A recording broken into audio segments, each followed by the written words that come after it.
We just got some crazy news as a Miami Heat trade offer has finally been leaked surrounding the all-world player Giannis Antetokounmpo. I'm here to break down all of the new information that we have, including what this Miami Heat organization was willing to give up in exchange for someone in Giannis that could have entirely flipped their organization around as we currently know it.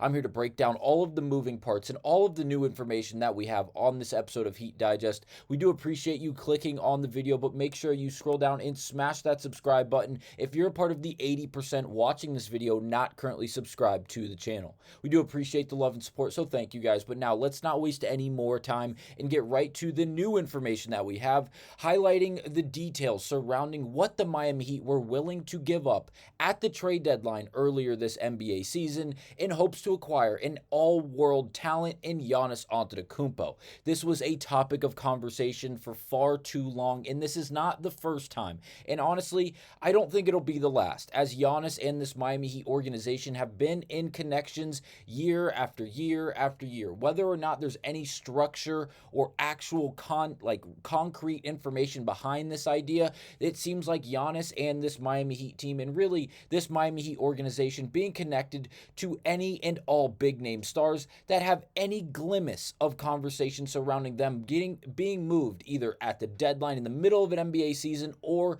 in the offseason, when we all know Miami goes out and they're involved in conversation after conversation after conversation, at least on the outside, but they always end up striking out. Now, it seems like they were pretty close to actually going out there and acquiring Giannis Antetokounmpo at this past NBA trade deadline. Yes, it's something we talked about, and we threw out a bunch of different mock trades. We broke down mock trades from Bleacher Report, ESPN, and basically any other program or just site that would go out there and break these down and throw ideas for this Heat team that would involve them going out there and actually acquiring a big name star. It feels like for the first time since they acquired LeBron James in the big decision back in 2010, 2011. So this is what we learned from Full Court Pass on Twitter. Shout out to Shams for originally tweeting this idea. On February 4th, the Bucks came close to accepting the Miami Heat trade offer for Giannis Antetokounmpo, per at Shams. And it goes on to say Tyler Hero, Kel'el Ware, and multiple draft picks.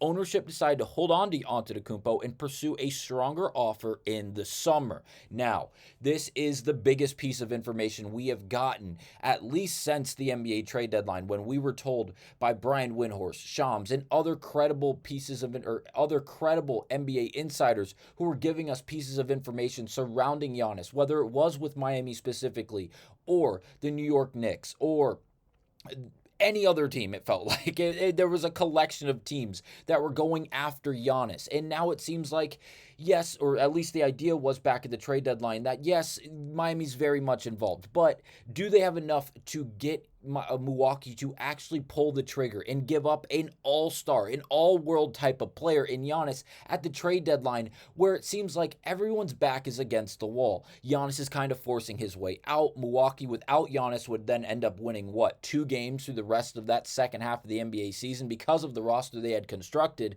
with being led by Ryan Hollins and Kevin Porter Jr. and just not the greatest collection of talent, to say the absolute least. And was Miami going to be able to give up enough to go out there and acquire him and flip their NBA season and go out there and change the narrative that they are incapable, specifically Pat Riley, incapable of going out there and acquiring a big name star and bringing them to this Miami Heat organization? Well, it seems like, based off all the information that we were told, and it seems like things were close and then not really that close, and then they might have a chance, and then they close the door and say, well, they never had a chance.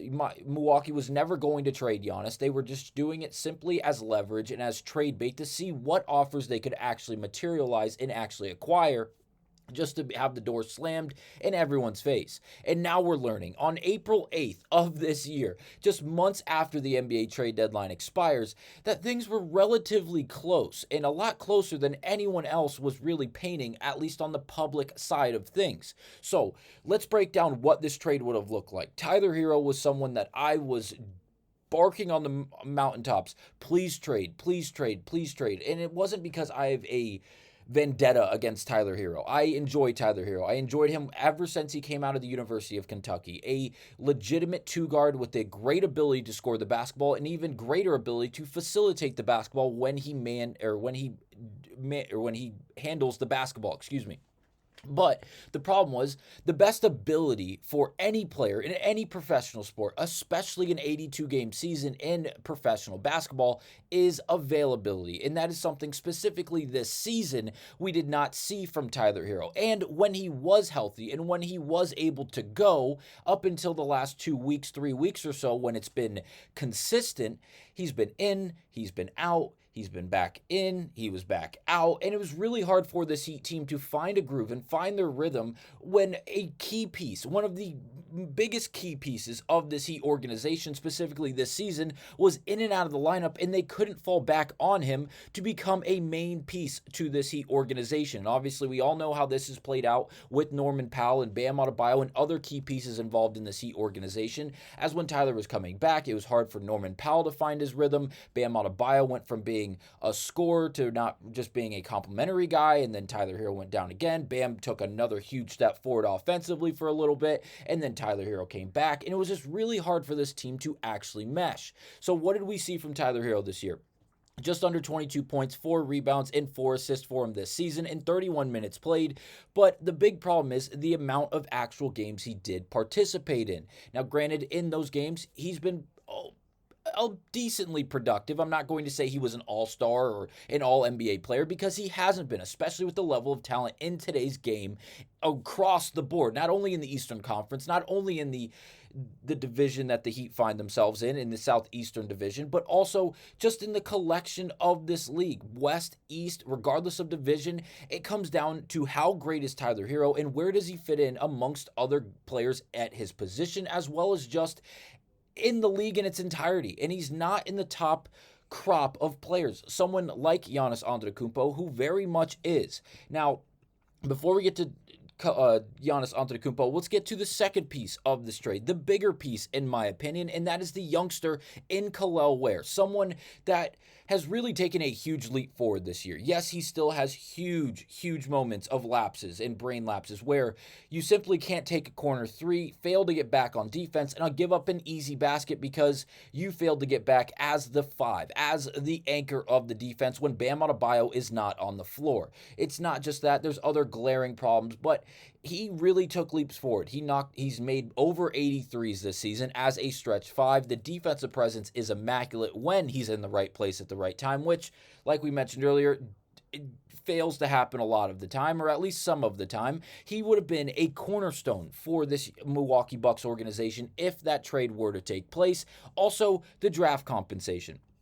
And it wasn't exactly how many picks. It was just a bunch of picks, or a slew of picks, if you will. Multiple draft picks is what exactly we were told. And Miami has a handful of them, but again, they are still missing out on that massive first-round pick they gave up to Charlotte in exchange for Terry Rozier. Obviously, they were awarded that second-round pick back, but that's not a first. That's not what they gave up to get Terry Rozier, so they're still kind of in a hole in that situation. But outside of that, they were willing to give up as many first rounds and as many draft picks as humanly possible to go out and acquire Giannis because they know what that would have done to this Heat organization this season. If you would have given up Tyler Hero and Kel'el Ware and you added Giannis Antetokounmpo to this team and you had De'Vion Mitchell, Norman Powell, Bam Adebayo, Andrew Wiggins, and Giannis Antetokounmpo, that starting 5 is substantially better than the current starting 5 in my opinion. And obviously, a lot of that credit goes to adding Giannis to this team and taking away someone in Tyler Hero who is not all that consistent in his availability to play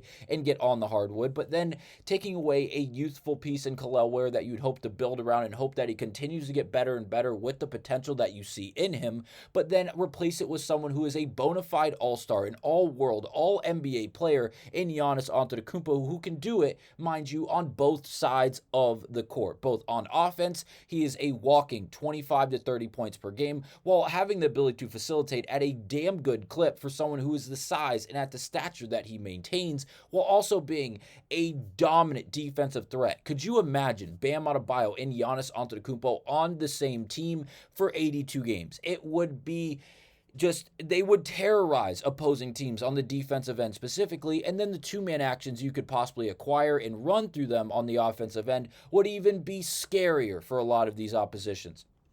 I am very upset this trade was not done. Obviously, Tyler Hero and Kel'el Ware have been good pieces for this Heat team, but they have not been great pieces. They have not resulted in a definitive playoff spot. For the fourth consecutive year, this Heat team finds themselves in the play-in, and it's just hard to imagine what this team would have looked like with someone like Giannis Antetokounmpo on the team rather than someone like Tyler Hero and Kel'el Ware. Let me know down below, what are your overall thoughts and opinions on this new information that we have surrounding Giannis and this Heat organization, and I will see you guys on the next episode of Heat Digest. Thank you guys for watching.